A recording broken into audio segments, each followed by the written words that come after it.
1절부터 7절까지 말씀을 함께 합독하겠습니다. 1절의 말씀부터 합독하십니다. 만군의 여호와여, 주의 장막이 어찌 그리 사랑스러운지요. 내 영혼이 여호와의 궁정을 사모하여 쇠약함이요, 내 마음과 육체가 살아계시는 하나님께 부르짖나이다. 나의 왕, 나의 하나님, 만군의 여호와여, 주의 제단에서 참새도 제집을 얻고 제비도 새끼둘 보금자리를 얻었나이다. 주의 집에 사는 자들은 복이 있나니 그들이 항상 주를 찬송하리이다. 주께 힘을 얻고 그 마음에 시온의 대로가 있는 자는 복이 있나이다. 그들이 눈물 골짜기로 지나갈 때에 그곳에 많은 샘이 있을 것이며 이른 비가 복을 채워 주나이다. 그들은 힘을 얻고 더더 나아가 시온에서 하나님 앞에 각기 나타나리이다. 아멘. 주의 집에 사는 자들은 복이 있습니다 하는 주제로 말씀을 드립니다. 주의 집이라고 하는 것은 성전을 의미합니다. 오늘 설교의 주제를 바꾸면 성전을 사랑하면 이런 복을 받습니다, 이렇게 해도 무방합니다. 아마 여러분들 아시는 이야기지만 지금은 고인이 되셨지만 대구 서현교회의 정규만 장로님의 이야기를 잠깐 서론해서 드릴까 합니다. 이 대구의 약전 골목은 조선시대부터 전국에 한약을 판매하는 곳으로 역사가 350년 이상 된 곳입니다. 이 약전 골목 한쪽 구석에 맨바닥에 앉아서 풀을 파는 풀장수 정씨가 있었습니다. 옛날에는 이 풀을 쑤어서 벽지도 바르고 창문에 창호지도 바르곤 했습니다. 그는 술 주정뱅이였습니다.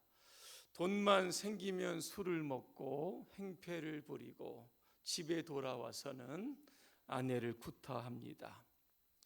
그의 아내는 신실한 성도였습니다. 하루는 아내가 다니는 교회에 김익두 목사님이 오셔서 부흥회를 하게 됩니다. 아내의 설득으로 이 남편이 부흥회에 참석을 하게 됩니다. 부흥회 마지막 날 김익두 목사님은 이런 설교를 하십니다. 여러분, 한 번 사는 인생인데 이왕이면 하나님의 복을 받고 사십시오. 그러면서 복을 받는 4가지의 비결을 설교를 합니다. 첫째는 주의를 잘 지키십시오. 그러면 은혜를 받습니다. 두 번째, 11조 생활을 잘 하십시오. 그러면 물질의 복을 받습니다. 세 번째, 새벽 기도에 빠지지 마십시오. 날마다 하나님께서 형통한 길로 인도해 주십니다. 마지막 4번째, 하나님의 말씀을 목숨을 다하여 지키십시오. 그렇게 하면 저처럼 됩니다. 이런 설교를 합니다. 김익두 목사님, 여러분 아시는 것처럼 소문난 깡패입니다. 오죽했으면 같은 동네에 사는 사람들이 저 김익두 만나지 않게 해달라고 성황당에 돌을 던지고 가겠습니까? 그러던 제가 오늘 4가지를 실천을 했더니 이제 목사가 되어서 여러분에게 하나님의 말씀을 전하게 되었습니다. 이 풀장수 정씨가 설교를 듣다 보니까 목사님의 과거가 지금 자신의 모습과 너무나 비슷한 겁니다. 그래서 이분이요, 결심을 합니다. 나도 이제부터 인생의 밑바닥에 살 것이 아니라 하나님의 복을 받아보자. 그러면서 그 다음 주부터 주의를 지키고 새벽마다 하나님 앞에 엎드리고 또 풀 파는 통 옆에 11조 함을 만들어서 10원을 팔면 1원을 거기에 넣게 됩니다. 주일에 말씀이 선포가 되면 그 말씀을 잘 지켰습니다. 어느 날부턴가 약전 골목에 술장수 정씨가 술주정뱅이 정씨가 사람이 되었다라고 하는 소문이 파다하게 퍼지게 됩니다. 그때 한약방을 하는 친구가 정씨를 부릅니다. 풀장사 그만하고 약방을 좀 차려보라, 그렇게 이야기합니다. 나는 약방에 대해서 하나도 아는 것이 없는데 어떻게 약방을 차리겠냐 그랬더니 내가 가르쳐 주겠다 그러면서 한약 재료를 조금씩 정씨에게 주어서 팔기를 시작합니다. 그리고 공책에다가 감기에 걸리면 이런 한약재를 넣고 보약을 지면 이런 한약재를 넣으라 그래서 자세하게 메모를 해줍니다. 자, 그런데 이상한 일이 생기기 시작합니다. 이 정신의 한약집에서 약을 지은 사람들은 병이 낫는 겁니다.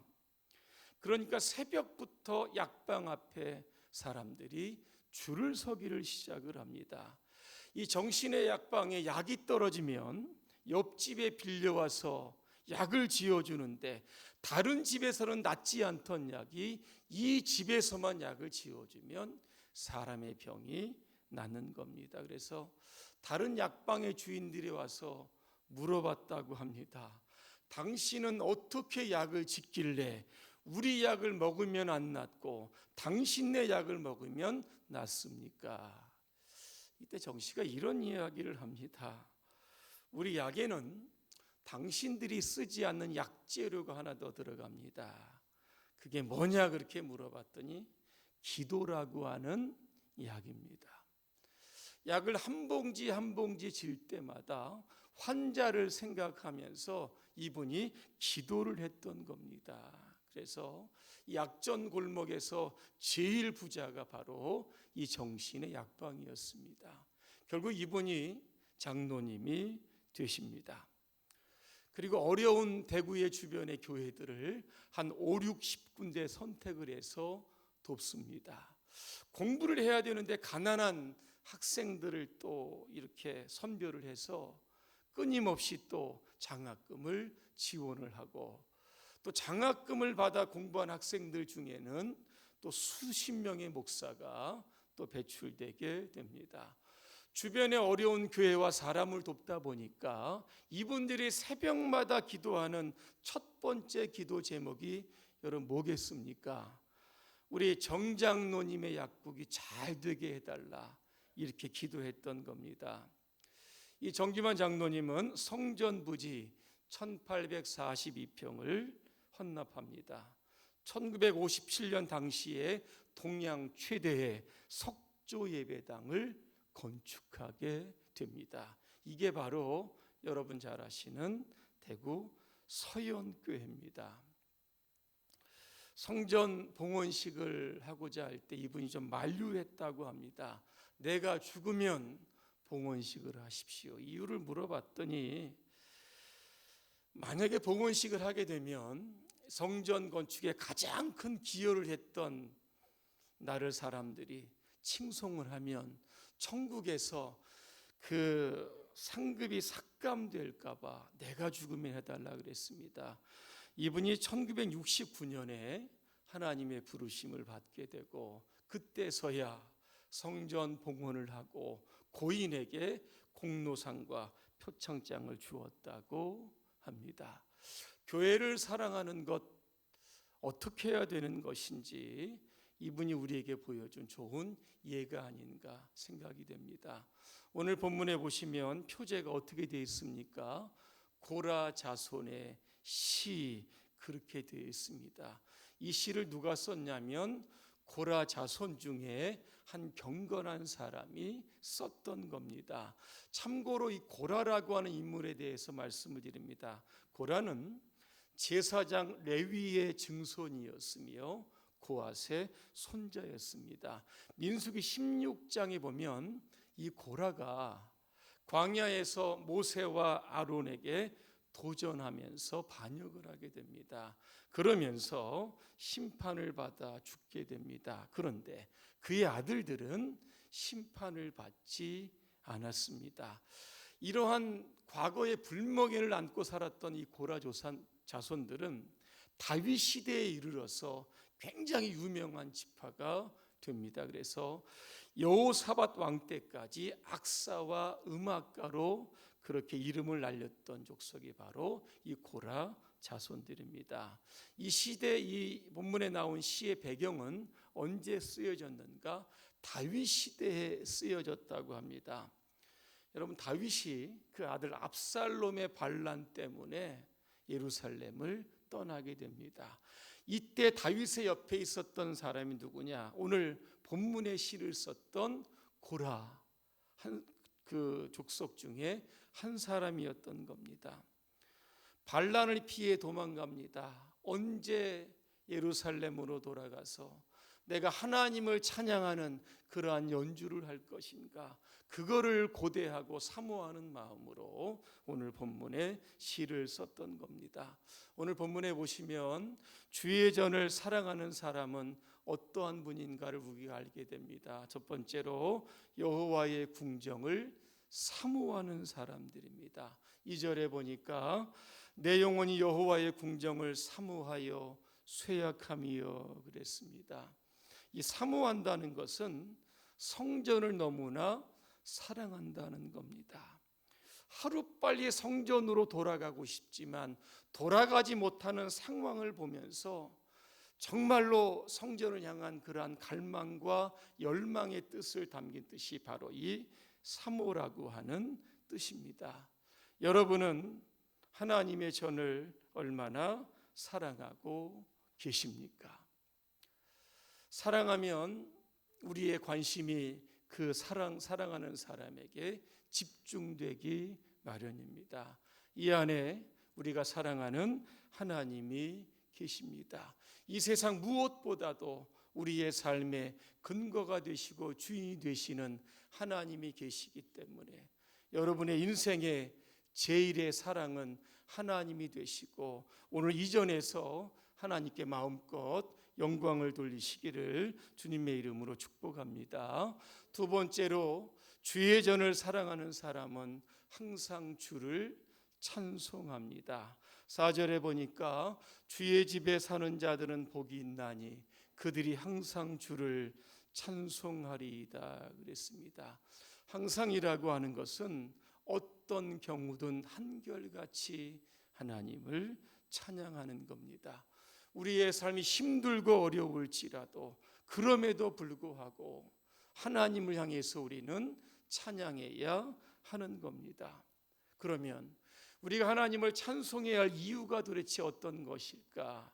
이유가 나옵니다. 시편 103편 3절부터 5절에 보면 몇 가지가 나오는데 첫 번째로 보면 우리의 모든 죄를 용서해 주셨기 때문입니다. 두 번째, 우리의 모든 병을 치료해 주셨기 때문입니다. 세 번째는 우리의 인생에 복을 주셔서 독수리처럼 창공을 향하여 힘있게 날아가게 하신 그 하나님을 찬송하라고 하는 겁니다.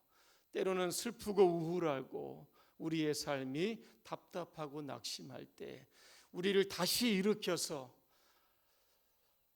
영화로운 하나님의 나라를 소망하면서 우리가 다시 날게 하실 그러한 주님을 여러분 기대하시면서 여러분의 삶의 현장에 늘 하나님을 찬송하시기를 바랍니다. 세 번째는 주의 전을 사랑하는 사람은 기도하는 사람입니다. 우리가 읽지 않았지만 8절에 보니까 만군의 하나님 여호와여 내 기도를 들으소서 그랬습니다. 그레이트 스모키 산기슭의 작은 마을에 교회가 건축이 됩니다. 입당 열흘절입니다. 그런데 건물 규모에 비하여 주차장이 부적합하다는 통보를 받게 됩니다. 주차장의 크기를 지금보다 2배로 증축하지 않으면 교회에 입당할 수 없다, 이러한 통지를 받게 됩니다. 이때 목사님이 기도회를 소집을 합니다. 24명이 모여서 기도를 합니다. 3시간을 열심히 기도한 이후에 목사님은 성도들에게 이러한 선포를 합니다. 예정대로 우리는 다음 주일에 성전 봉헌을 할 겁니다. 하나님은 결코 우리를 낙심하지 않게 하실 겁니다. 이번에 우리와 함께 하실 하나님을 굳게 믿습니다. 자, 월요일 아침입니다. 목사님이 직무를 시작할 때에 누군가의 노크 소리가 있습니다. 저는 에컴 건설 회사에서 나온 사람입니다. 우리가 지금 대형 쇼핑몰을 건축 중입니다. 땅을 메울 흙이 필요한데 교회 뒷산에 흙을 매각하시면 어떻게 했습니까? 모든 처리 비용은 우리가 담당을 하고 도로 포장과 뒤처리까지 깔끔하게 해드리겠습니다. 기도가 응답된 겁니다. 산을 옮기시는 하나님의 기적을 볼 수 있는 사람이 누구일까? 하나님 앞에 기도하는 사람입니다. 예레미야 28장 29장 12절입니다. 너희가 내게 부르짖으며 내게 와서 기도하면 내가 너희의 기도를 들을 것이요. 그렇게 말씀하고 있습니다. 오늘 저와 여러분의 삶에 이 봉산교회가 여러분의 사랑하고 사모하는 성전이 되시기를 간절히 소망합니다.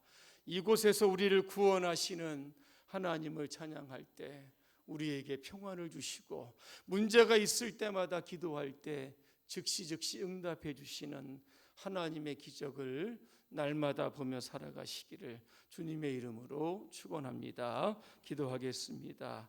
은혜로우신 하나님, 우리가 주님의 전을 사랑하며 사모하며 살게 하여 주시옵소서.